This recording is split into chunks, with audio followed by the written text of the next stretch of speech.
மீண்டுமாய் உங்களை சந்திப்பதில் மிக்க மகிழ்ச்சி. ஏன்னா இடையிடையே இங்கிலீஷ் பைபிள் ஸ்டடி எல்லாமே கேன்சல் ஆச்சுது. தமிழும் கூட கடந்த வாரத்தில் இல்லை. காரணம், எனக்கும் சில ரெஸ்பான்சிபிலிட்டிஸ் இருக்குது. அதனால கொஞ்சம் பிரேக் கொடுக்க வேண்டியதாகி போச்சு. ஹோப் திருப்பி நான் கோயம்புத்தூர் போகும்போது தொடர்ந்து இது கண்டினியூ ஆகும். யோவான் சுவிசேஷத்தை குறித்து படித்து கொண்டிருக்கிறோம். கடந்த வாரத்துல கடந்த ஸ்டடியில ஞானஸ்நானத்தை குறித்து நான் கற்றுக் கொடுத்தேன். ஞானஸ்நானம் என்றால் என்ன என்பதை கொடுத்து தெளிவாக A to Z எடுத்தேன். ஆனால் நம்முடைய பைபிள் ஸ்டடிக்கு வரக்கூடிய ஒரு அருமையான சகோதரி ஒரு நல்ல ஒரு கேள்வி கேட்டிருந்தாங்க. அது ஒரு முக்கியமான கேள்வி. அந்த கேள்விக்கு பதிலாகத்தான் இந்த நாள்ல பைபிள் ஸ்டடி. ஏன்னா அந்த கேள்வியின் அடிப்படையில அநேக சத்தியங்கள் சபைகளே உருவாயிருக்கிறது. அது ஒரு துருபதேச சபை என்று சொல்லலாம். அதனால இந்த நாள்ல நான் அதை உங்களோட பகிர்ந்து கொள்ள விரும்புகிறேன். ரொம்ப ஒரு முக்கியமான ஸ்டடி. ரொம்ப நானும் அன்னைக்கு எனக்கு விட்டு போனபடினால அவங்க கேட்டதும் நல்லதா போச்சுது. சரி, கேள்வி என்ன தெரியுமா? இது 10வது பாகத்துல வந்திருக்கிறோம். யோவான் 3ஆம் அதிகாரத்துல இருந்து கொண்டிருக்கிறோம். நிக்கோதேமு அவரை சந்திக்க வந்தான். ஒருவன் மறுபடியும் பிறவாவிட்டால் தேவனுடைய ராஜ்யத்தில் பிரவேசிப்பதில்லை என்பதை குறித்து எடுக்கப்பட்ட பாடம். அதன் அடிப்படையில ஞானஸ்நானம் என்றால் என்ன என்பதை எடுத்தேன். ஆனா கேள்வி என்ன தெரியுமா? இயேசு கிறிஸ்துவின் நாமத்தில் மாத்திரம் ஞானஸ்நானம் எடுக்கலாமா? நிறைய இடங்கள்ல உபதேசம் அப்படிதான் போகுது. இயேசு கிறிஸ்துவின் நாமத்துல மாத்திரம்தான் ஞானஸ்நானம் எடுக்கணும். அதுக்கு சில ஆதாரமான வசனங்களை அவங்க கொடுத்துடுறாங்க. அப்போஸ்தலர் 2ஆம் அதிகாரம் 38ஆம் வசனத்துல சொல்லப்பட்டிருக்கிறது, பேதுரு அவர்களை நோக்கி, நீங்கள் மனம் திரும்பி ஒவ்வொருவரும் பாவம் மன்னிக்கென்று இயேசு கிறிஸ்துவின் நாமத்தினால ஞானஸ்நானம் பெற்றுக் கொள்ளுங்கள், அப்பொழுது பரிசுத்த ஆவியின் வரத்தை பெறுவீர்கள். இல்ல, இந்த இடத்துல நல்லா கவனிக்கணும். எதுக்காக வேண்டி இப்படி ஒவ்வொன்றும் விலாவரியா எழுத போனா இடம் பத்தாது. ஒண்ணு, இன்னைக்கு நான் எடுக்க போறது இயேசு கிறிஸ்துவின் நாமத்தினால் மாத்திரமா ஞானஸ்நானம் எடுக்க வேண்டும். இங்க இயேசு கிறிஸ்துவின் நாமத்தினால் மாத்திரம் ஞானஸ்நானம் பெற்றுக் கொள்ளுங்கள் சொல்லப்படவில்லை. I baptize you in the name of Jesus Christ only அப்படின்னு சொல்லப்படவில்லை. நல்ல கவனிக்கணும். இது it came from ancient ritual washings, baptism of repentance. John the Baptist தான் மனம் திரும்புதலுக்கென்று. ஆனா இயேசு கிறிஸ்து வரும்பொழுது ஒரு மகத்தான the last and great command என்று சொல்லுவார்கள். மகத்தான இறுதி கட்டளை. அந்த கட்டளையில ஒரு ஆளை மாத்திரம் உருவி எடுத்து அதை இயேசு கிறிஸ்து நாமத்தினால ஞானஸ்நானம் என்று சொல்லி அது ஒரு சபையை உருவாக்கி அநேகரை நல்ல சபையில இருந்து பிரித்து கொண்டு போய்விட்டார். எனக்கு தெரிஞ்ச ஒரு பையன் போயிட்டான், இயேசுவின் நாமம். இன்றைக்கு அதுதான் விளக்கமா எடுக்க போறேன். The last command given by Jesus Christ, கடைசி உபதேச கட்டளை அவர் கொடுத்தாரு. ஆகையால் நீங்கள் புறப்பட்டு போய் சகல ஜாதிகளையும் சீஷராக்கி பிதா குமாரன் பரிசுத்த ஆவியின் நாமத்தினாலே அவர்களுக்கு ஞானஸ்நானம் கொடுத்து. 3 பேரும் ரொம்ப முக்கியம். ஒரு மனிதனுடைய ரட்சிப்புல 3 முக்கியம். பிதாவை பிரிக்க முடியாது, குமாரனை எடுக்க முடியாது, பரிசுத்த ஆவியை தனியாக பிரிக்க முடியாது. இதுல இயேசு கிறிஸ்து மாத்திரம் நீ தூக்கி கொண்டாடணும்னா, பிதா the father is the creator. நம்மை குமாரன் ரட்சிக்கிறார், ஆவியானவர் நடத்துகிறார். இது எல்லா இடமும் நீங்க மூவரையும் பார்க்கலாம். இயேசு கிறிஸ்து ஞானஸ்நானம் பெற்ற பொழுது அவர் பெற்ற போது நடந்த என்னது? ஜனங்கள் எல்லாரும் ஞானஸ்நானம் பெற்ற போது இயேசுவும் ஞானஸ்நானம் பெற்று ஜெபம் பண்ணுகையில் வானம் திறக்கப்பட்டது. ஆவியானவர் ரூபம் கொண்டு இப்ப யார் இருக்கா? ஆவியானவர் ரூபம் கொண்டு, ஆவியானவர் இருக்கிறார், புறாவை போல் அவர் மேல் இறங்கினார். வானத்திலிருந்து ஒரு சத்தம் உண்டா. யாருடைய சத்தம்? பிதாவுடைய சத்தம். மேலே வானத்துல பிதாவுடைய சத்தம், பரிசுத்த ஆவியானவர் புறாவை போல இறங்குறார். சத்தம் என்ன சத்தம்? நீர் என்னுடைய குமாரன், நேசகுமாரன், உம்மில் பிரியமாய் இருக்கிறேன். அப்போ ஈவன் இந்த baptism of Jesus Christ, all three are involve. இங்க பிதா இல்லாம இயேசு கிறிஸ்து ஒண்ணு இல்ல, பரிசுத்த ஆவியானவர் இல்லாம இயேசு கிறிஸ்து மாத்திரம் ஒண்ணும் கிடையாது. சாதாரண மனுஷனாகி விடுவார். இவர் மூவரில் ஒருவராக இருக்கிற அவரை நம்ம ரெப்ரசன்ட் பண்ணணும்னா 3 பேரும் வேணும். அதனால பிதா குமாரன் பரிசுத்த ஆவியினால் அதனாலதான் இயேசு கிறிஸ்துவே ஒருவேளை அன்னைக்கே நினைச்சிருப்பாரு, இந்த பயனில விட்டா நம்ம 3ஐயும் பிரிச்சிருவானுங்க, அதனால இறுதி கட்டளையா சொல்லிடுவோம், பிதா குமாரன் பரிசுத்த ஆவியினால ஞானஸ்நானம் கொடுங்க. Hope you are with me. எதுக்கு பிரிக்கணும்? எல்லாரையும் மூவரும் ஒருவராக இருக்கிறவரை சேர்த்தா என்ன கஷ்டம்? இயேசு கிறிஸ்து ஞானஸ்நானத்திலேயே மூவரும் வழிபடுகிறதை பார்க்கலாம். பிதா இருக்கிறார், குமாரன் இருக்கிறார், பரிசுத்த ஆவியானவர் இருக்கிறார். இவங்க இந்த சில வசனங்களை, இந்த துருபதேசம் உருவாவதற்கு காரணமே they take text out of context. ஒரு இதுல இருந்து அதுல இருந்து சத்தியத்தை எடுத்துக்கிடுவாங்க, ஒரு பாயிண்ட் எடுத்துக்கிடுவாங்க, மற்றதை சுற்றி உள்ளதை விட்டுருவாங்க. they take the text out of context. நடக்கிற சம்பவங்களின் மத்தியில இருந்து ஒரு சில வார்த்தைகளை மாத்திரம் எடுத்து அதை வச்சு ஒரு சபையை ஸ்தாபித்து விடுவார். சமாரியால நீங்க பாத்தீங்கன்னா, இவர்கள் வந்த பொழுது அவர்கள் ஒருவரும் பரிசுத்த ஆவியை பெறாமல், நல்ல கவனிங்க, கர்த்தராகிய இயேசு நாமத்தினாலே ஞானஸ்நானத்தை மாத்திரம் பெற்றவர்களாக கண்டு அவங்க பரிசுத்த ஆவியை பெறவில்ல. அப்படியானால் இயேசு கிறிஸ்துவ நாமத்தினால ஞானஸ்நானம் பெற்றவர்கள் பரிசுத்த ஆவியை பெறாமல், அதாவது என்னன்னா அதுக்கு பிறகு பாருங்க, இஸ் எ ட்ரையூன் காட். அதான் சொல்றாரு, திரியேக தேவன். திரியேகத்திற்கு அடையாளமே பிதா குமாரன் பரிசுத்த ஆவி நாமத்தினால. சமாரியாவில் நல்ல இதாச்சு. சமாரியா 8ஆம் அதிகாரத்துல, அப்போஸ்தலர் 8ஆம் அதிகாரத்துல பாத்தீங்கன்னா சமாரியாவில் அநேகர் ஆண்டவரை ஏற்றுக்கொண்டாங்க. நான் உங்களுக்கு அதை 8ஆம் அதிகாரத்துக்கு கொண்டு போறேன், அப்போ ஓரளவுக்கு புரியும். முன்னால பின்னால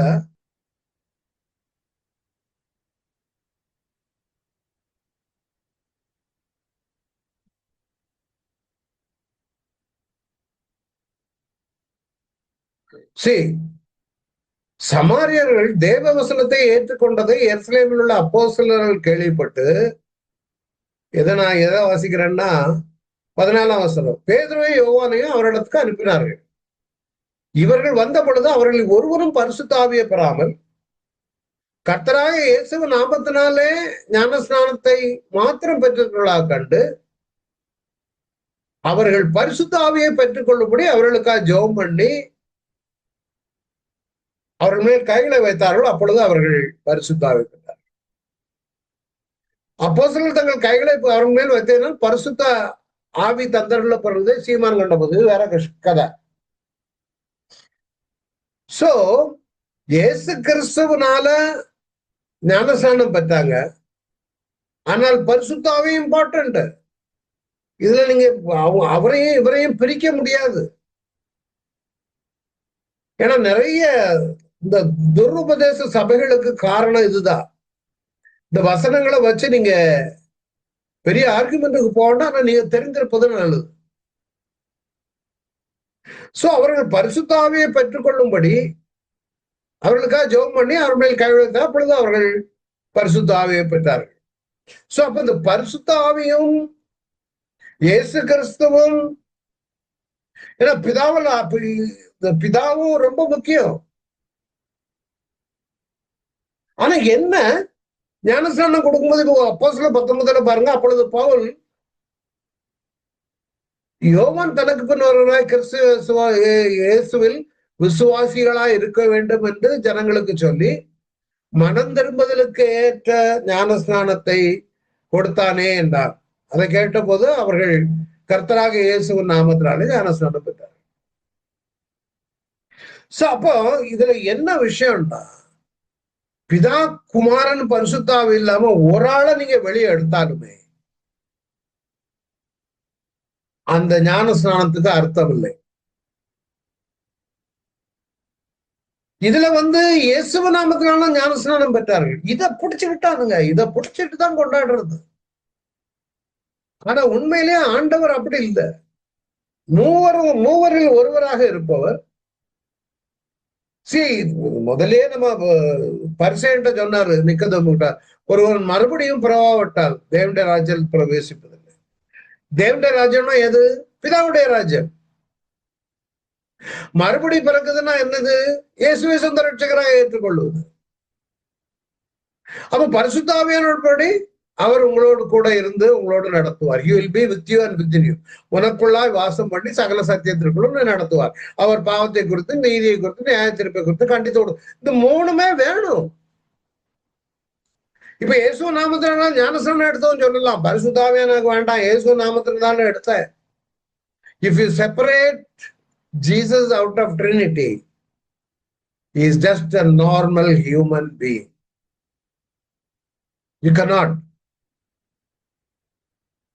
ஏன்னா ஒருவன் மறுபடியும் பிறவாவிட்டால் தேவனுடைய ராஜ்யத்தில் பிரவேசிப்ப. நல்ல கவனிச்சுக்காங்க. தேவனுடைய ராஜ்யத்துக்குள்ள நீங்க பிரவேசிக்கணும்னால் இப்போ ஒரு கண்டிஷன் போடுறாங்க. ஒரு நாடு, இந்தியா நாட்டுல ஒரு கட்டளை பிறப்பிக்கிறாங்க. இந்த நாட்டுல பிறந்தவங்களுக்கு மாத்திரம்தான் குடியுரிமை தரப்படும். இந்த இந்தியாவில பிறந்தவங்க மாத்திரம்தான் இந்தியாவுக்குள்ள நுழைய முடியும்னு கட்டளை போடுறாங்க. அதே மாதிரி தேவனுடைய ராஜ்யத்துக்குள்ள பிரவேசிக்கணும்னா மறுபடியும் பிறந்துதான் ஆகணும், போக முடியாது.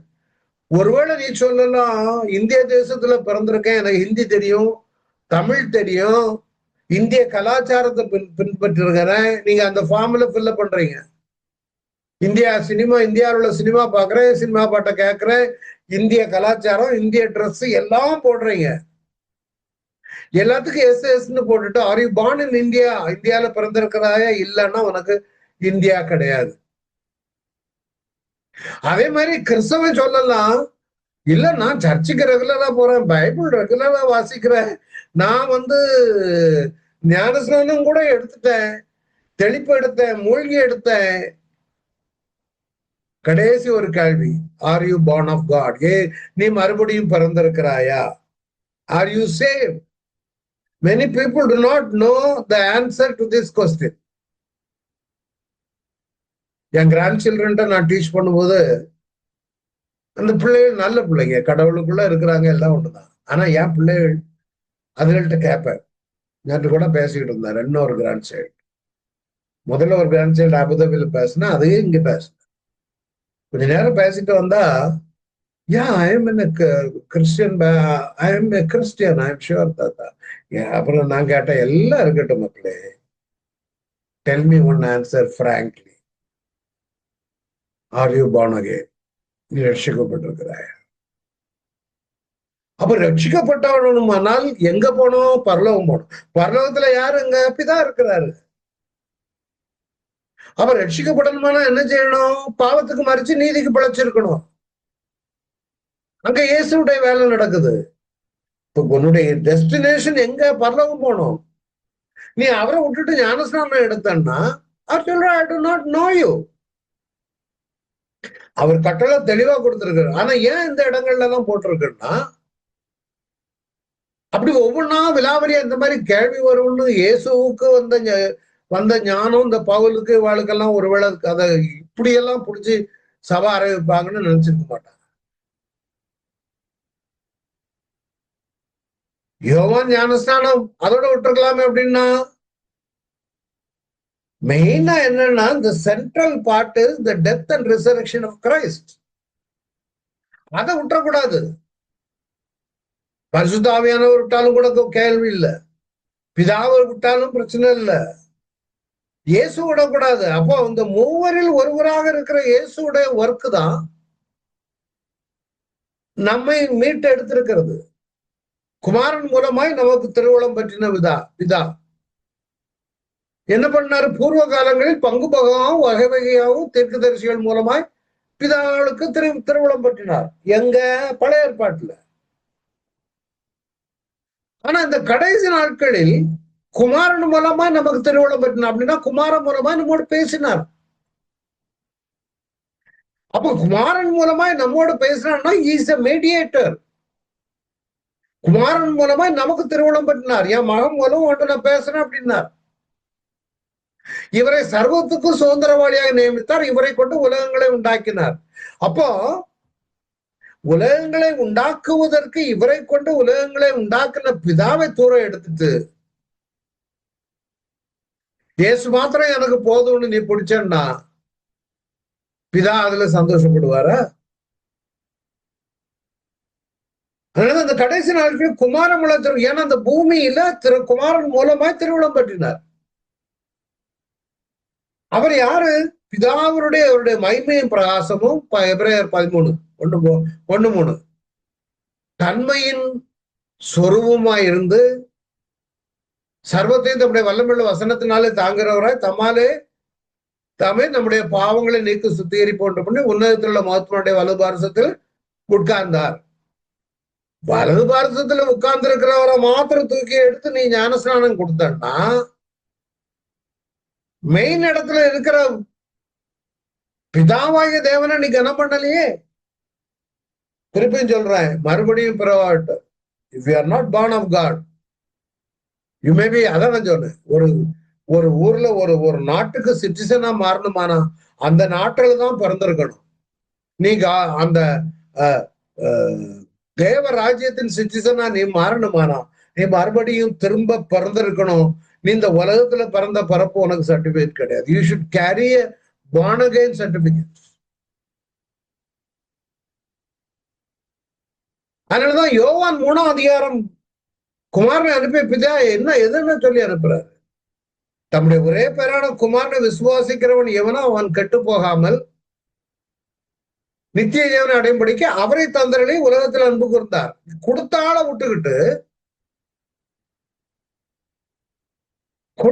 விட்டுக்கிட்டு நீங்க வந்தவரை மாத்திரம் நான் பிதாவே நீர் அனுப்புனது இருக்கட்டும், ரொம்ப மகனா இருக்கலாம், ஆனா உங்க அப்பா எனக்கு அவசியம் இல்லை. இயேசு கிறிஸ்து சொன்னா பிதாவாகிய தேவன் அவசியம் கிடையாது.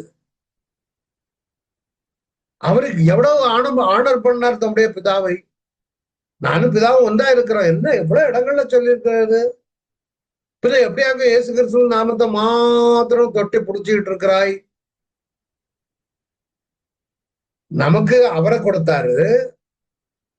அடுத்தால பரிசுத்தாவியானவர், பிதா குமாரன் பரிசுத்தாவி, என் நாமத்தினாலே பிதா அனுப்ப போகிற பரிசுத்த ஆவியாக தேற்றவாளன். எல்லாவற்றையும் உங்களுக்கு போதித்து நான் உங்களுக்கு சொன்ன எல்லாவற்றையும் உங்களுக்கு நினைப்பு. அப்போ பிதா அனுப்ப போகிற பரிசுத்த ஆவியானவர், பிதா அனுப்புன குமாரன். இதுல பிதா வேண்டாம், ரெண்டு பேரும் அனுப்பினாரு. தன்னுடைய குமாரனை அனுப்பினாரு. முதல்ல பார்த்தோம், அவரை தந்தரளி இந்த உலகத்துக்கு தந்தார் குமாரனை. அவர் மாத்திரம் எனக்கு போதும். ஆனா இவர் வேண்டாம், பரிசுத்த ஆவியானவர் எனக்கு வேண்டாம். See, when you acknowledge the Holy Spirit will guide you. நீ இயேசு கிறிஸ்துவின் நாமத்தினால ஞானஸ்நானம் எடுத்தோம்னா உனக்கு பரிசுத்த ஆவியானுடைய போதனை கிடைக்காது. ஏன்னா you are not acknowledging Holy Spirit as the teacher. பரிசுத்த ஆவியாக தேற்றவாளனே எல்லாவற்றையும் உங்களுக்கு போதித்து, அவர் போதிக்கிற பரிசுத்த ஆவியானவர். எனக்கு அவரு வேண்டாம், இயேசு மாத்திரம் போதும்னா உனக்கு பிதாதான் அவரை தாப்புன மகனை உயிரோடு எழுப்பினவர். பரிசுத்த ஆவியினால அவரை எழுப்பினார். அந்த வல்லமையினாலதான் அவர் உயிரோடு எடுத்து வந்தார். அப்ப உன்னுடைய ஞானஸ்நானத்துல அவர் உயிர்த்தெழுந்த வல்லமையுடைய அந்த இயேசு கிடையாது. அது இயேசு மாத்திரம்தான். ஆவியானவரை நீ அக்னாலஜ் பண்ணலன்னா, பிதாவை நீ அக்னாலஜ் பண்ணலன்னா, இந்த 3 பேரும் செயல்படுகிற செயல் உன் வாழ்க்கையில எந்த மாற்றத்தையும் கொண்டு வராது. அதனாலதான் இன்னைக்கு அந்த ஜனங்கள் எல்லாம் அந்த மாதிரி சபைகளை ஆரம்பிச்சு சீரழிந்து கொண்டு இருக்கிறார். நீங்க போய் பாருங்க, நல்ல ஆவிக்குரிய சபையில இருந்து ஊருக்கு போற இடத்துல எவனாவது ஒரு விஷத்தை போட்டு விட்டுருவான். இந்த பாரு, இயேசுவின் நாமம் தான் எழுதியிருக்கு, எங்க சபைக்கு வா, இயேசுவின் நாமத்துல உனக்கு. ஏய், அதுல என்னப்பா உனக்கு? You have to be very careful about it. ஞானஸ்தானத்தில் இயேசுவை நீங்க என்ன பண்றீங்க தெரியுமா? முக்கிய மைய பொருள் அவரது. யூ ஆர் மை லார்ட், மெசியான்னு நீங்க சொல்றீங்க. அவர்தான் சென்ட்ரல் பார்ட். ரெண்டாவது நீங்க என்ன சொல்றீங்க? அவரை கர்த்தராகவும் மேசியாவாகவும் ஏற்றுக்கொள்ளுகிறீர்கள். அப்படின்னா என்ன அர்த்தம்? He is my Lord and he is my Messiah. You are submitting to his authority as Lord and Messiah. அப்படின்னா அவர் என்ன கட்டளை கொடுத்தாரு? அவரது அதிகாரத்திற்கு கீழ்ப்படிவதாக ஒப்புக்கொள்ளுகிறீங்க. அவர் என்ன கட்டளை? நீங்கள் புறப்பட்டு போய் சகல மனுஷரையும் சீஷராக்கி பிதா குமாரன் பரிசுத்தாவின் நாமத்தினால ஞானஸ்நானம் கொடுங்கள். அப்படின்னா ஞானஸ்நானம் பெற்றுக் கொள்ளுங்கள். அவர் சொல்லிருக்கலாமே, என்னுடைய நாமத்தினால ஞானஸ்நானம் கொடுங்கள்னு. ஏன் சொல்லல? ஏன் பிதா குமாரன் சொல்லல? அவர் சொல்லியிருந்தா அவருக்கு அன்னைக்கே அவுட்டு, பெருமையின் ஆவிக்குள்ள போயிருப்பார். அதனாலதான் எந்த இடத்துல பார்த்தாலும் பிதாவையும் பரிசுத்த ஆவியானவரையும் இயேசு கிறிஸ்து கனப்படுத்துகிறத பார்க்கலாம். தன்னை அனுப்பின பிதாவை ஒரு நாளும் இக்னோர் பண்ணல. நம்மளா இருந்தா என்ன செய்திருப்போமா? ஏன் நாமத்துல ஞானஸ்நானம் கொடுங்கள். அவர் அப்படி இல்லை. தன்னை அனுப்பின பிதாவை ஒரு நாளும் உதாசீனப்படுத்தவில்லை. இதுல மனுஷர்கள் உதாசீனப்படுத்துகிறார்கள். இதனால அநேகர் வஞ்சிக்கப்படுகிறார்கள். இயேசு ஒரு முக்கியமான நபர் தான். அதுல முக்கியமானவர். திரியத்துல யார வழியை எடுத்துட்டாலுமே அர்த்தமற்றதாக மாறிவிடும். மூணாவது, கர்த்தருடைய அவருடைய மரணம் உயிர்த்தெழுதல், அவருடைய மரணம் அடக்கம் உயிர்த்தெழுதல் இணைக்கப்படுகிறீர்கள். முக்கியம். ஏன் இயேசுவின் நாமத்துலன்னு அவங்க ஞானஸ்நானம் கொடுத்தாங்கன்னா, ஏன் பிதாவையும் பரிசுத்தாவியானவரை ஹைலைட் பண்ணலன்னா, அவங்களுடைய பர்சனல் எக்ஸ்பீரியன்ஸ்ல அவருடைய மரணம் அடக்கம் உயிர்த்தெழுதல் முக்கியமான பங்கு வகித்தபடினால அந்த அனுபவத்தின் அடையாளமாக தான் இயேசுவின் நாமத்தினாலேன்னு சொல்றாங்களே தவிர பிதா கிடையாது குமாரன் கிடையாதுன்னு சொல்லி இயேசுவின் நாமத்தினால மாத்திரம் என்று எங்கேயும் எழுதப்படும். எழுதியவர்கள் அவருடைய தனிப்பட்ட உறவில் நுழைகிறாங்க. You are entering into a personal relationship. அடுத்தது, தேவனுடைய ரட்சிப்பு என்ற திட்டத்தின் மைய நபராக நீங்கள் அவரை அறிக்கையிடுகிறீர்கள். முக்கியமான நபர். இதை விட்டுட்டு என்ன மாதிரி ஃபேப்ரிகேட் பண்றாங்க. So I have given you enough evidence. மனுஷ குமாரன், தேவனுடைய குமாரன், அவர்தான் central, no doubt about it. பிதா இல்லைன்னா இவர் இல்லை, இவர் இல்லைன்னா அடுத்தது கிடையாது. சகல சத்தியத்திற்குள்ளும் நடத்த வேணுமானா பரிசுத்த ஆவியானவர் வேணும். பாவத்தை குறித்து, நீதியை குறித்தும், நியாய தீர்ப்பை குறித்தும் உணர்த்த வேண்டுமானால் பரிசுத்த ஆவியானவர் வேணும். இதை விட்டுக்கிட்டு நம்ம எங்கெல்லாமோ பொய்யான உபதேசங்களுக்கு நாம் சென்று கொண்டிருக்கிறோம். அதனால இதான் அவ்வளவுதான் இந்த டாபிக். இன்னைக்கு அடுத்த 10ஆம் வசனத்திலிருந்து போறோம் 3ஆம் அதிகாரத்துல. சோ இயேசு கிறிஸ்துவின் நாமத்துல மாத்திரம் ஞான ஸ்நானம் இல்லை, கூடாது, ஒரு காலம் கூட. தேவனுடைய ராஜ்யத்திற்குள்ள பிரவேசிக்க வேண்டுமானால் ஒரு மனுஷன் மறுபடியும் பிறந்திருக்க வேண்டும். அதுல மூவருடைய பங்கு முக்கியம்.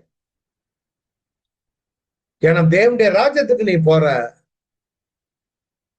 இயேசு நாமத்தினால மாத்திரம் எடுத்தா பிதா சொல்லுவார், I don't know you, you didn't acknowledge me.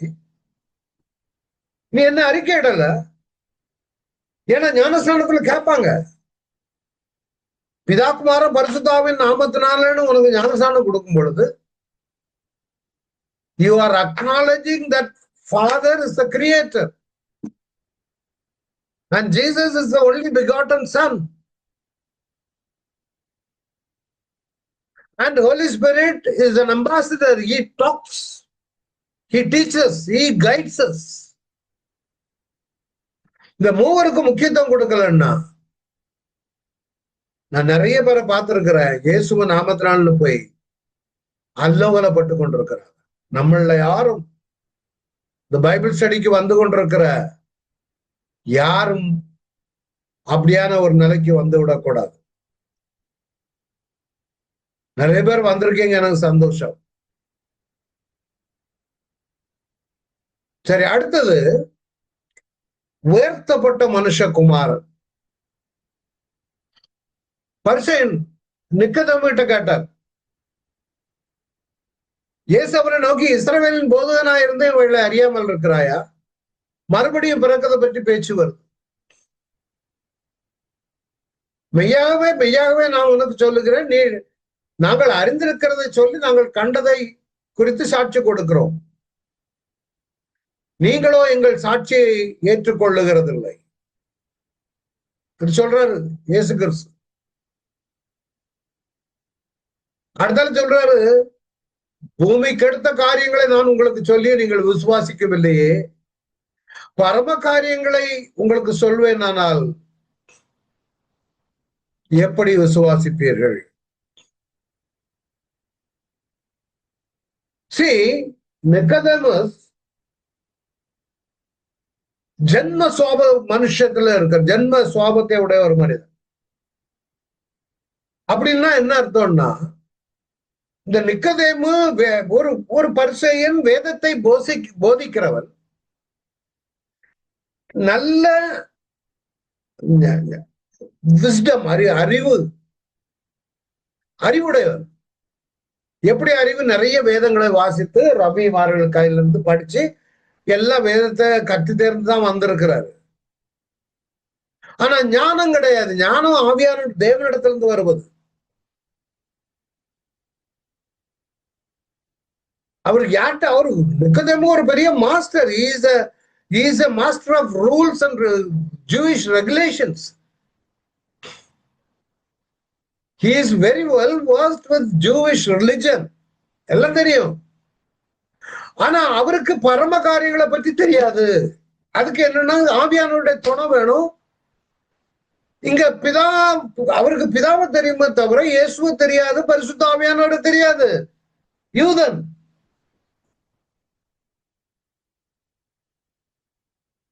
அதனாலதான் ஆண்டவர் சொல்றாரு, இவன் போதனைகளில தேறின நிக்கதேமு, பட் ஆன்மீக மறுபிறப்பை குறித்து அவர் கற்றுக்கொள்ள விரும்புகிறார்.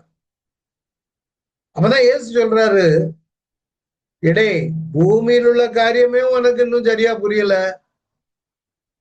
மறுபடியும் பிறகுன்னு சொன்ன உடனே அது எப்படி ஒரு மனுஷன், ஒரு நல்ல வேத போதகன், அவன் கேட்கிறான், அது எப்படி குழந்தை திரும்பியும் தாயின் வயிற்றுல போய் பிறக்கும்?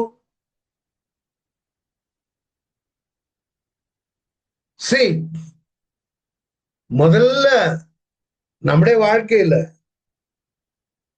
தேவனை நம்புவதற்கு முன்பதாக காண்கிற காரியங்களை நம்ப வேண்டும்.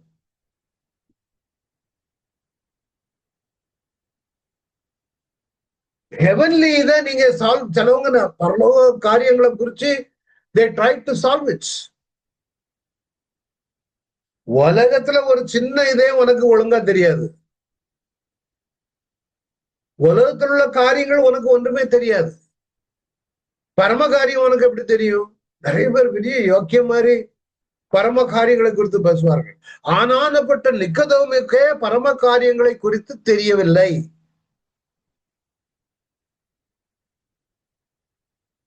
அதாவது ஏற்கனவே நீங்க உலகத்துல உள்ள ஒரு நல்ல புரிந்தீங்கன்னா அதுக்கு பிறகு வரும். அதுக்கு புரியணுமானால் மறுபடியும் பிறக்க வேண்டும். நான் அதான் சொன்னேன், அந்த ராஜ்யத்திற்குள்ள பிரவேசிக்கிறதற்கு ஒரே தகுதி மறுபடியும் பிறந்திருக்க வேண்டும். ஜென்ம சுவாபமான மனுஷனோ 1 கொரிந்தியர் 2:14 ஜென்ம சுவாபமான மனுஷனோ தேவனுடைய ஆவிக்குரியவர்களை ஏற்றுக்கொள்ளான்.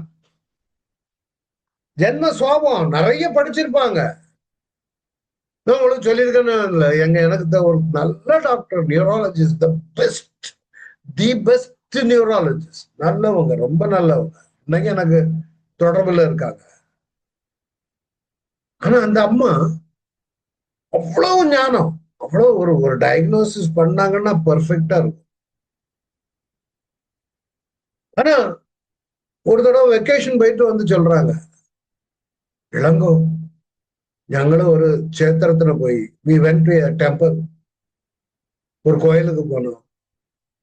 அங்க ஒரு நாய்க்கு ஒரு டெம்பிள் இருக்குது. அப்படியா டாக்டர்? அங்க என்ன பண்ணீங்க? அங்க ஒரு நாய் இருக்குது, அதுக்கு ஒரு சிலை வச்சிருக்காங்க. And we went and worshipped the dog and came. The dog statue. ஏன் அந்த நாயுடைய சிலையை நீங்க வணங்கிட்டு வந்தீங்க? அது எதுக்குன்னா, கடவுள் தேர்ஸ்டியா இருக்கும்போது கடவுளுக்கு அந்த நாய் வந்து யூரினை கொடுத்துச்சான். இது யார் சொல்றா? படித்த அறிவு படைத்த ஒரு மருத்துவர். நான் அவங்கள குறை சொல்லல, அவங்கள she is a nice person. நான் அவங்க பேரெல்லாம் சொல்ல விரும்பல. ஆனா அந்த விஸ்டம் இருக்கு பார்த்தீங்களா, அதுக்கு இதுதான் ஜென்ம சுவாபமான மனுஷன். இன்னைக்கு எல்லாம் ஒண்ணுமே ஜென்ம சுவாபம்னா பறந்ததுல இருக்கக்கூடியவர் எல்லாம் நடக்கும். நம்ம போய் சொன்னோம்னா பைத்தியமாக தான் தோணும், பைத்தியமா தோணும். இப்போ நான் மறக்க மாட்டேன், எனக்கு நார்வேல இருந்து ஒரு டாக்டரை பார்த்தேன். அவ்வளவு சும்மா மிஜும்னு இருக்காரு ஒரு டாக்டர். யூகேல அவரை மீட் பண்ணேன், பார்க்க வேண்டியது எங்க ஒரு கான்ஃபரன்ஸ் போயிருக்கு. அவர் என்னை விட ஒரு 2 மடங்கு உயரத்துக்கு இருப்பார், பயங்கர டால் மேன். அப்ப நான் எப்பவுமே கடவுள் தேவனை குறிச்சு நான் ஷேர் பண்ணும்போது அவர் ஒரு நியூராலஜிஸ்ட், அவர்கிட்ட இப்படி சொன்னேன், Jesus is the lord saviour of the world. அவர் என்ன பார்த்தாரு பாருங்க, ஒரு பார்வை கேவலமா. இந்த உலகத்துல இந்த நாட்டுல இப்பவும் இப்படியும் நீ இருக்கியா அப்படிங்கிற ஜென்ம சுவாபமான பெரிய ஆளுகளா இருக்கலாம், எவ்வளவு பெரிய டாக்டரா இருக்கலாம், எவ்வளவு பெரிய ஆளுகளா இருக்கலாம்.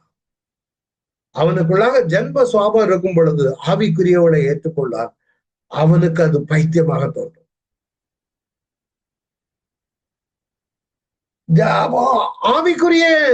ஆவிக்குரிய காரியத்தை புரிந்து கொள்ள வேண்டுமானால் ஆவிக்கேற்ற பிரகாரமா ஆராய்ந்து நிதானித்தால் தான் முடியும். ஆவியினால் நிரப்பப்படணும். இப்ப வேதத்தை நீங்க கற்றுக்கொள்ளணும் வைங்களேன், உனக்குள்ள பரிசுத்த ஆவியானவர் அபிஷேகம் நடந்தா பைபிளை நீ சாதாரணமா தான் வாசிட்டு இருப்ப. அது ஆராய்ந்து நிதானிக்க உன்னால முடியாது. நல்லா கவனிச்சுக்கா. அவன் பரிசுத்த ஆவியானவர் உன் வாழ்க்கையில எவ்வளவு முக்கியம். முதல்ல நான் எடுத்த ஆவியானவர் ஞானஸ்நானத்துல முக்கியம். ஏன்னா ஆவிக்கேற்ற பிரகாரமா ஆராயணும், நீ ஆராய்ந்து பார்க்கணும். இல்லாம நிறைய பேர், நான் அப்படிதான் வாசிருக்கேன். நான் பைபிளை ரட்சிக்கப்படுவதற்கு முன்னாலே பைபிள் எல்லாம் எழுதி நோட்டெல்லாம் எழுதி வைப்போம். ஒரு மண்ணாங்கிட்டையும் உள்ளக்கு இப்படி எக்ஸைட்டட் ஆக மாட்டேன். I had a Bible knowledge, that's it. But the spirit inspiration இருக்காது. எதுக்கு ஸ்பிரிட் இன்ஸ்பிரேஷன்? நீ பரலோகம் போகணும். தேவனுடைய ராஜ்யத்துல நீ பிரவேசிக்கிறதுக்கு உன்னை ஆயத்தப்படுத்துகிறது தான் ஆவியானவர்.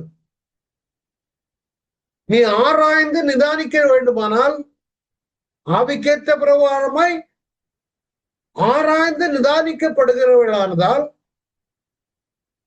இதை ஜென்ம சோப மனுஷன் அறியவே மாட்டான்.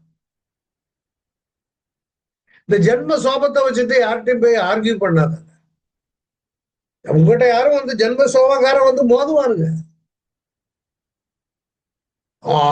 எதுக்கு ஆண்டவர் ஆதாமும் பாவம் செய்ய வச்சார், எதுக்கு சாத்தான உள்ளுக்கு விட்டா, இதெல்லாம் ஜென்ம சோபம் உள்ளவனும் கேட்கிற கேள்வி.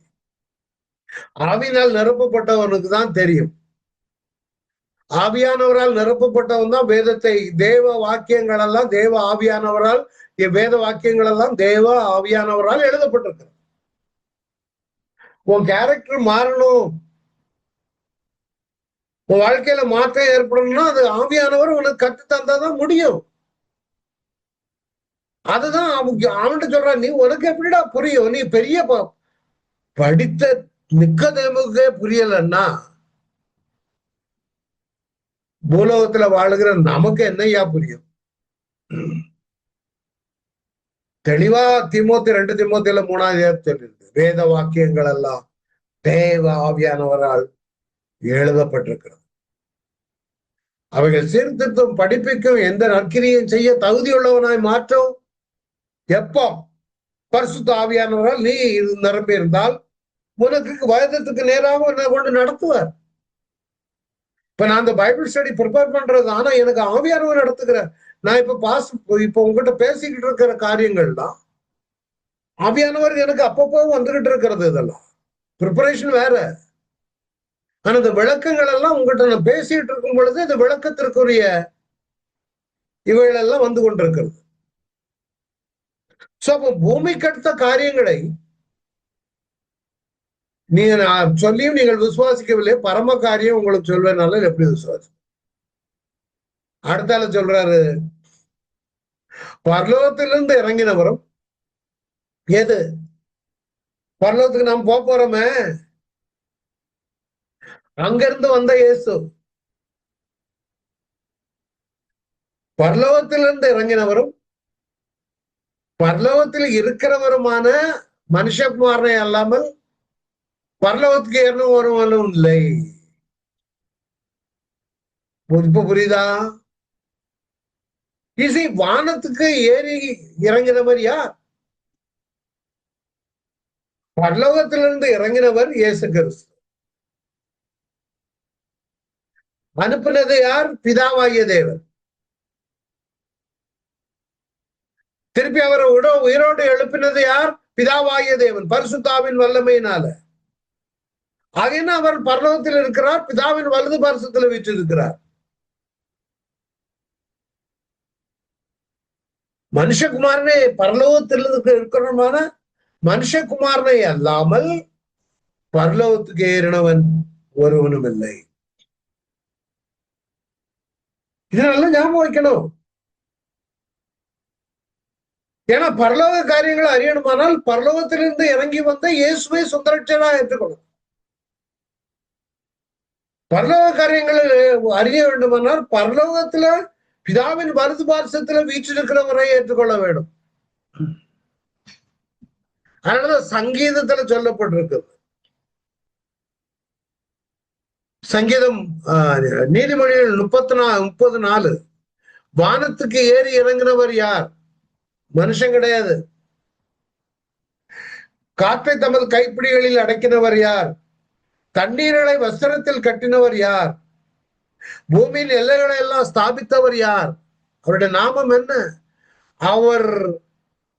அவர் குமாரனுடைய நாமம் என்ன? அதை அறிவாயோ? உனக்கு பதில் வேணுமானால் எபேசியர் 4 9, 10 சொல்லிக்கிட்டு இருக்கு.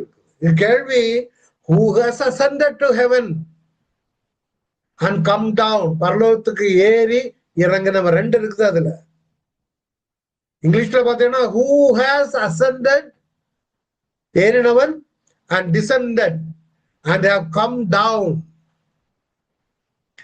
அதனாலதான் எபேசியர்ல பார்க்கும் பொழுது சொல்லுகிறார், ஏறினவர் என்பதனாலே அவர் அதற்கு முன்னே பூமியின் தாழ்விடங்களில் இறங்கினார் என்று விளங்குகிறது அல்லவா.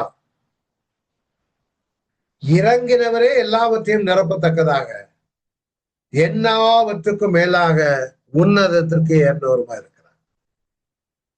இவர் உன்னதத்துக்கு ஏறினார். எப்பவுமே அதை விட முடியாது. பரலோகம் வேண்டாம் எனக்கு, இயேசு மாத்திரம் வேதம் பிடிச்சுக்கிட்டு இருந்தா, அவர் உன்னதத்திற்கு ஏறினவர் இயேசு கிறிஸ்து மாத்திரம். அவருடைய வாழ்க்கையில பரலோகம் அவருடைய சொந்த வீடு. அந்த வீட்டுக்கு போகணுமானா நீங்களும் நானும் போகணுமானா மறுபடியும் பிறந்திருக்க வேணும். அவர் அனுப்பிய குமாரனை சொந்த ரட்சகராக ஏற்றிருக்க வேண்டும். சும்மா தண்ணியில போய் முக்கிய எடுத்த உடனே போறதில்லை. அது மறுபடியும் பிறப்பது என்பது அவருடைய மரணத்திலும் அவருடைய உயிர்த்தெழுதலிலும் பங்கு பெற்றிருக்க வேண்டும். அடுத்த 14ஆம் வசனம் முக்கியமான காரியங்கள். ஆண்டவர் சொல்றார், சர்ப்பமானது மோசையினால் வனாந்தரத்துல உயர்த்தப்பட்டது போல மனுஷகுமாரனும் தன்னை விசுவாசிக்கிறவன் எவனோ அவன் கெட்டு போகாமல் நித்திய ஜீவனை அடையும்படிக்கு உயர்த்தப்பட வேண்டும். வாஸ்து விட்டு நான் விளக்கத்துக்கு வர்றேன். தேவன் தம்முடைய ஒரே பேரான குமாரனை விசுவாசிக்கிறவன் எவனோ அவன் கெட்டு போகாமல் நித்திய ஜீவனை அடையும்படிக்கு அவரை தந்தரளி இவ்வளவா உலகத்தில் அன்பு கொடுத்தார். நல்ல கவனிங்க. உலகத்தை ஆக்கினைக்குள்ளாக தீர்க்கும்படி தேவன் தம்முடைய குமாரனை அனுப்பாமல் இந்த உலகம் அவராலே உலகம் ரட்சிக்கப்படுவதற்காகவே அவர் அனுப்பினார். எதுக்கு அனுப்பினார்? ஆக்கினைக்குள்ளாக அல்ல, உலகம் ரட்சிக்கப்படணுமே. அவரை விசுவாசிக்கிறவன் யாரை? இயேசுவை. இயேசுதான் சென்ட்ரல் பிகர் இல்லைங்கல. ஆக்கினைக்குள்ளாக தீர்க்கப்படார். அனுப்பினவர் அங்க நல்லா கவனிக்கணும். உலகம் ரட்சிக்கப்படுவதற்காகவே அவரை பிதா அனுப்பினார். இங்க போடல. தேவன் தம்முடைய குமாரனை உலகத்தில் அனுப்பாமல். தேவன் இருக்காரா? ஆனா கிளியரா சொல்லி இருக்குது, விசுவாசியாதவனோ தேவனுடைய ஒரே பேரான குமாரனுடைய நாமத்தில் விசுவாசம் உள்ளாதவனா இராதபடினால் அவன் ஆக்கினைக்குள்ளாக உட்பட்டாயிற்று. நல்ல கவனிங்க. The one who believes in Jesus is not condemned, but that whoever does not believe in Jesus has been condemned already. ஏற்கனவே அவன் ஆக்கினை தீர்ப்புக்கு உட்பட்டாயிற்று. ஒரு பைபிள் வெர்ஷன்ல அழகா போட்டிருக்கு, because he has put his trust in the name of one and only Ben Elohim. தேவனுடைய குமாரன் pen Elohim, tree of லைஃப்னு ஒரு டிரான்ஸ்லேஷன். இப்போ சர்ப்பமானது என்னடா இந்த வசனங்கள் எல்லாம் அந்த நாட்கள்ல வாசிக்கும் போது எனக்கு கஷ்டமா இருக்கும். சர்ப்பம் வனாந்தரத்துல உயர்த்தப்பட்டது போல மனுஷகுமாரனும் தன்னை விசுவாசிக்கிறவன் எவனோ அவன் கட்டு போகாமல் நித்திய ஜீவன் நடைபடிக்கு உயர்த்தப்படணும். அது நம்ம பாஷையில தமிழ் நம்ம கொலைக்கல்ல அங்க சொல்லணும்னா, பாம்பு வனாந்தரத்துல உயர்த்தப்பட்டது போல இயேசுவும் பாம்பு போல உயர்த்தப்பட வேணும். இது கஷ்டமா இருக்கும். என்னடா இவரை போய் பாம்புன்னு சொல்றாங்க இல்லையா? அதைதான் இன்னைக்கு நம்ம விளக்கமா பார்க்க போறோம். இது இயேசு சொன்னது, வேற யாரும் சொன்னது, அவரே சொன்னாரு. தன்மை ஒரு பாம்புக்கு உருவப்படுத்தி சொல்லுகிறார். சர்ப்பமானது மோசையினால் வனாந்தரத்துல உயர்த்தப்பட்டது. மனுஷகுமாரனும் தன்னை விசுவாசிக்கிறவன் எவனோ அவன் கெட்டு போகாமல் நித்திய ஜீவனை அடையும்படிக்கு உயர்த்தப்பட வேண்டும். எதுக்கு? சர்ப்பம் உயர்த்தப்படுவது போல இயேசு கிறிஸ்து வெண்கல சர்ப்பத்தை குறித்து சொல்லி இருக்கிறார். சர்ப்பமானது வனாந்திரத்தில் உயர்த்தப்பட்டது போல தன்னை விசுவாசிக்கிறவன் எவனோ அவன் கெட்டு போகாமல் நித்திய ஜீவனை அடையும்படிக்கு உயர்த்தப்பட வேணும். It's very important. நல்லா மறக்க கூடாது. வனாந்தரத்தில் நடந்த சம்பவத்தை நான் பார்த்துட்டு அதுக்கு பிறகு வரும்.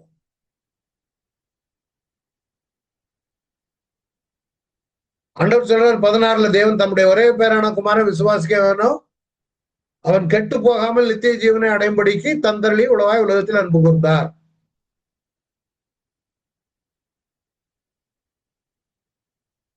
என்ன விஷயம் அதுல இருக்குது? யோவான் 8ஆம் அதிகாரத்துல பாத்தீங்கன்னா,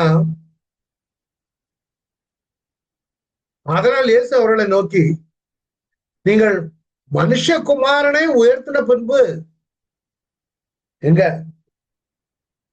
மேல பரலோகத்திலிருந்து வந்தவரும் பரலோகத்தில் ஏறினார்களா? நானே அவரெண்டும் நான் சுயமாய் ஒன்றும் செய்யாமல் என் பிதா எனக்கு போய்த்தபடியே இவைகளை சொன்னேன் என்று வருகிறார். ஓகேடா, பிதாவை உயர்த்துகிறார். அவர் இல்லாம இவர் இல்ல, அவர் இல்லைன்னா நான் இல்ல.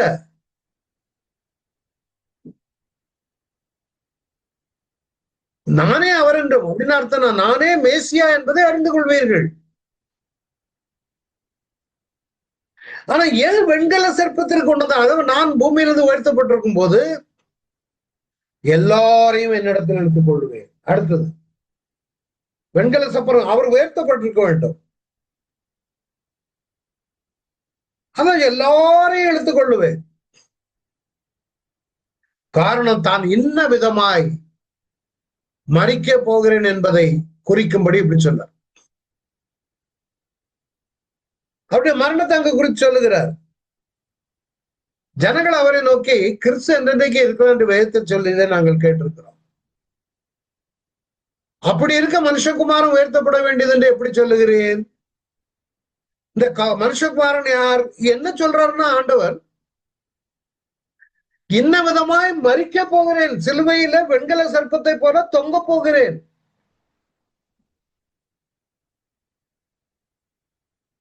சிலுவையில நான் எப்படி மறிக்க போகிறேன்?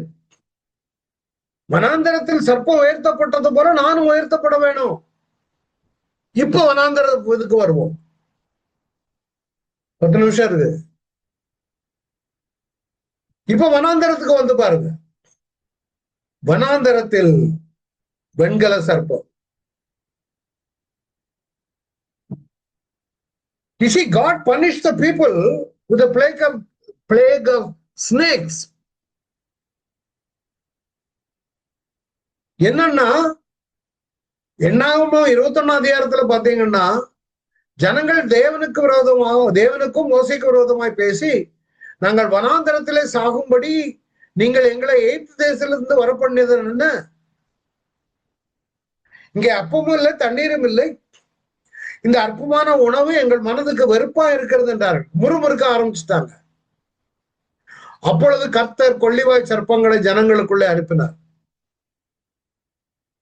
அவைகள் ஜனங்களை கடித்ததனால் இஸ்ரவேலருக்குள்ளே அநேக ஜனங்கள் செத்தார்கள். தெளிவா இருக்குது. கொள்ளிவாய் சர்ப்பம் வந்து அவங்க முறுமுறுத்தபடினால அவர்களை அனுப்பினார். அவைகள் ஜனங்களை கடித்ததனால் இஸ்ரவேலருக்குள்ள இந்த ஜனங்கள் செத்தார்கள்.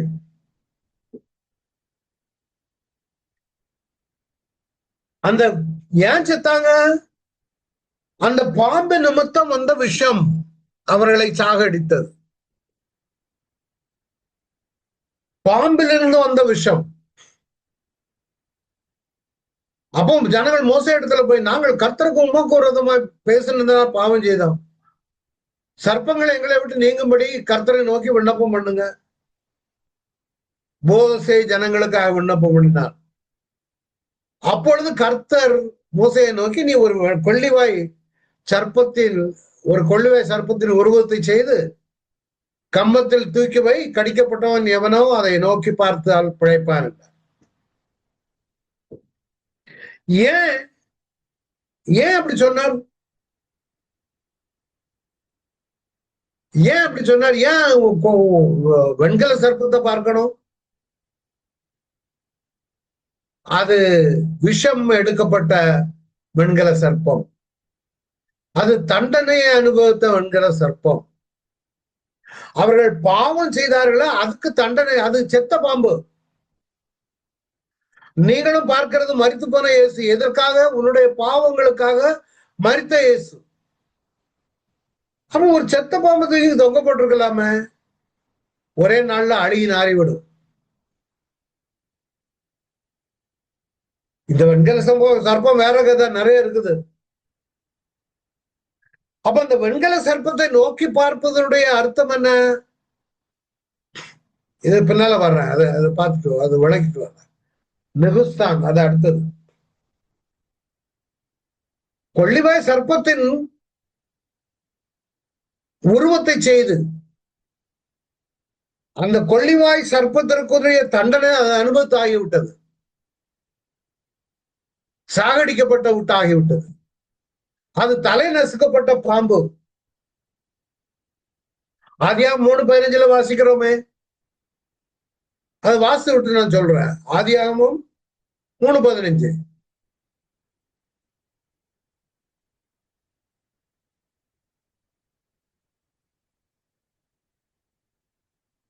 உங்களுக்கு தெரிஞ்சதா இருந்தாலும் அந்த இடத்துல இந்த கான்டெக்ட்ல அதை சொல்ல வேணுங்கிறதுக்காக சொல்றேன். உனக்கும் ஸ்திரீக்கும் உன் வித்துக்கும் அவள் வித்துக்கும் போக வேண்டும். அவர் உன் தலையை நசுக்குவார். யாரு? இயேசு கிறிஸ்து. நீ அவர் குதிங்காலே நசுக்குவாய். அந்த தலையை நசுக்குன அந்த பாம்பினுடைய தலையை நசுக்கப்பட்ட பாம்பு தான் இந்த வனாந்தரத்தில் உயர்த்தப்பட்ட பாம்பு. முதல்ல பாவத்திற்குள்ளாக நடத்தினது, ஜனங்களை பாவத்தில் விழ வைத்தது இந்த பாம்பு.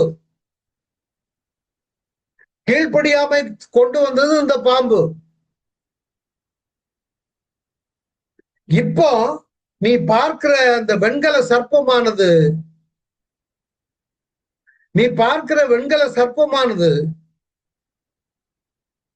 தண்டனையை அனுபவித்த உண்டு. அதே வண்ணமாக உயர்த்தப்பட்ட இயேசு கிறிஸ்து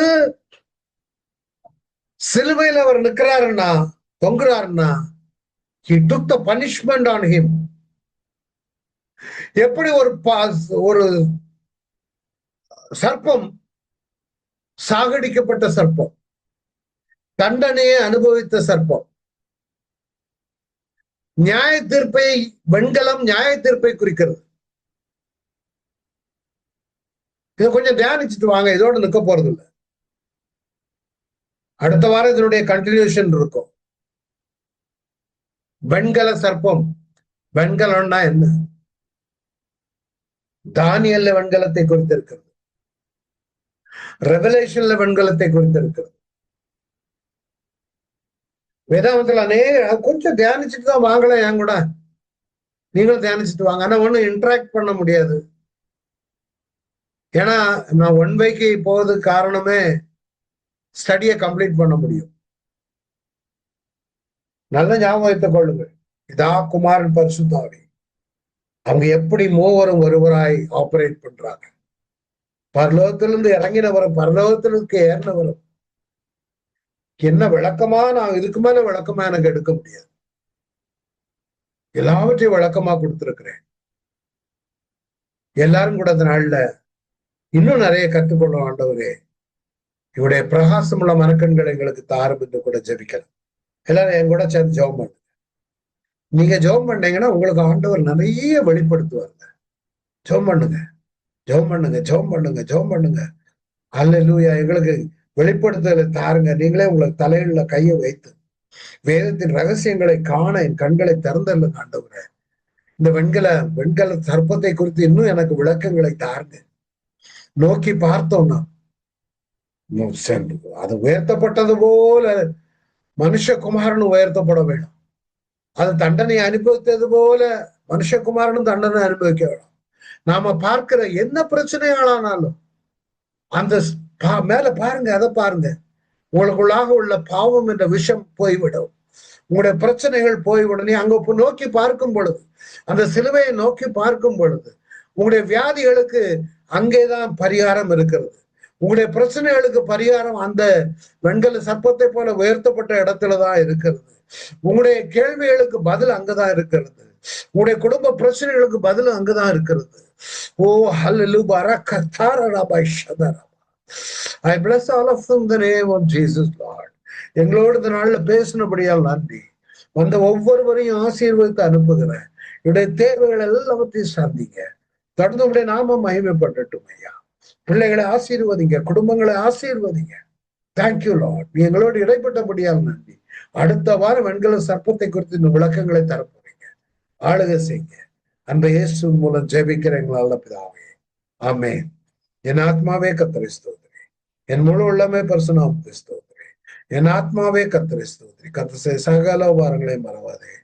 ஆமென். Thank you all for coming. எல்லாரும் வந்ததுக்கு நன்றி. Thank you brother. Thank you pastor. தேங்க்யூப்பா Samuel. Thank you. Delvis thank you. Thank you சப்தமகி. தேங்க்யூமா சாந்தி. நல்லா இருக்கேடா. தேங்க்யூமா. தேங்க்யூ. Praise lord. எப்படி நல்லா இருக்கேடா? நல்லா இருக்கோம். ஊருக்கு வந்தாச்சா? நாளைக்கு வந்து சேருவோம்மா. அப்படியா? ஞாயிற்றுக்கிழமை சர்ச்சுக்கு வந்தோம். சரியா? அங்க வந்து பாப்போம். ஓகே. நல்லா இருக்கேல்ல? ஆமா. சரி brother. Thank you. Thank you Samuel brother. Thank you. Okay.